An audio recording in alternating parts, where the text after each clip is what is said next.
There are many people who have left church because they were not trained on how to navigate temptations, trials. There are many people who have left God. There are many people who don't have answers as to why things can be happening like this. And it is even more painful, like I've taught you in this house, when there is a conflict between your integrity and your results.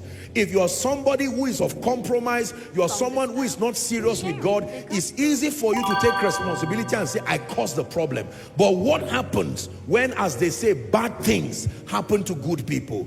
Are we together now? There was a woman in the Bible called the widow of Nain. The Bible does not exactly tell us she did anything wrong, but the Bible tells us that this woman was just losing the men in her life. The husband had died. Now the only child, who perhaps represented her consolation for the future, had died. And they were on the way to bury the child.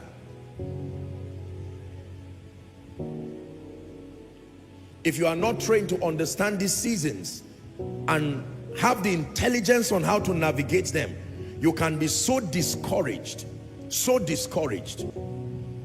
There are many pastors right now, and I've had the honor of meeting some, talking with some, and they tell me, Apostle, I love God with all my heart. I'm doing the ministry the best way I know. I've gone for every pastor's conference. I've done everything. I still cannot understand why growth does not happen. How about missionaries that love the Lord? It was on their way serving God that they died. How about those kidnapped by terrorists? What did they do? Some of them were singing praise and worship before the cars were hijacked. And it was on account of their faith, and they seem to have butchered them one by one. Are we together now? Now, when you look at some of these complexities, you wonder, so where is this love of God we talk about? And let me tell you this. If your life is innocent of all these things, thank God, but prepare it as an arsenal, because provided you have claimed long life, one of these things is on this way coming around your corridor, I assure you. Hallelujah. Praise the name of the Lord. Someone sent me a text and said from the time he got married, things were going down. I told him, I said, my brother, before you know what is wrong, give thanks. Just give thanks. And it is in the process of thanksgiving, this grumbling will lead you into people and things that will end up destroying your life, because you will go to look for wrong solutions and you will kill yourself. Sometimes life is just doing its thing. So they laid him off from his job, I think something of that sort. And the guy was angry, and in his mind, he believed that it was at the time he got married. It just coincided with marriage. It's not necessarily marriage that caused it. It's like someone who came out, and as soon as he came out, rain started. And then he said God was angry with him. No. As the rain was starting, it happened that was the same time you were going out.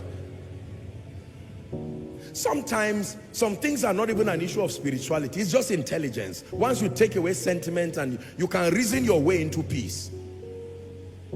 Are we together? So believers must be trained. And in training you, I'm teaching you that it is not unusual. Honestly speaking, if you don't get this, you will give yourself heart attack. Because sometimes, now, when you hear we men of God teach on victory, sometimes we teach on victory with such confidence and bias, and it is so. It's supposed to be taught that way. The theology of victory is such that in many regards, it may not even factor the possibility for some of these things. The reason is because we are painting a picture that should be as clear as possible for you. But pragmatically speaking, on your way to manifesting and birthing that victory, it is not unusual that these kinds of things will happen. If someone learning so far, because I sense in my heart that I'm describing people right now who may be in this situation. You love God with all your heart. Every other thing is working fine in your life, but for reasons you cannot explain, and that you will be understanding shortly. Many of us have gone through all kinds of things. From January till now, perhaps there are people here who have had to bury their loved ones. From January till now, perhaps there are people who, they started the year with momentum, with grace, and with all the financial decisions you took, perhaps your finances have not gone the way you expected it to be. Hallelujah. Praise the name of the Lord. I remember one of our precious people, it rained one time and he keeps animals, goats and sheep and all of that, and it rained and the fence broke down and the sheep and goat ran away. And as he was narrating the story, I said, look at these foolish goats.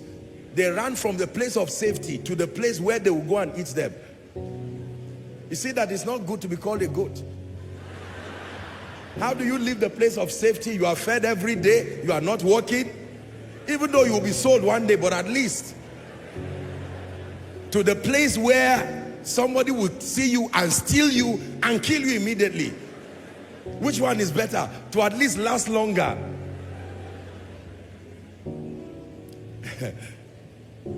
Hallelujah. Challenges happen. Challenges happen. Ask a widow and she will tell you that it's been years after the departure of her husband, but there are still questions in her heart. Ask a widower, he will tell you. Ask an orphan. Ask a man of God who loves God, but his ministry has had to close down, maybe because of some government policy in the nation. Ask a hard-working father and mother who were laid down. It was not for laziness, and as it stands, they've not been able to send their children to school. Sometimes life happens. It's a reality that you have to factor in. Sometimes life happens. Now, for the believer, hear me, challenges are not unusual. It's when they overwhelm you to a point of defeat. That's when it becomes unusual. Is someone learning now? Challenges are not unusual to the believer. Provided you are walking and living in this life, there are times that the challenges may not be by a cause of your own. We coexist in our world, and someone's carelessness, someone's foolishness can have an implication on you. I remember one time a woman who was crying and she was complaining. It was a very sad story. Something she saw about her child that was not the best. She sent the child abroad, and one day, according to her also, she said she just saw a display on the internet. You know, the child had joined some of these groups and was doing a lot of things that should not be on the internet. She was so broken. You could, and imagine as a mother looking at her child in that condition, and she felt she raised the child in the way of the Lord. And I could sense the pain as she was saying this, that she gave everything. The children had Bible studies, they prayed, they fasted. I mean, well, how could God allow this kind of thing to happen to the child?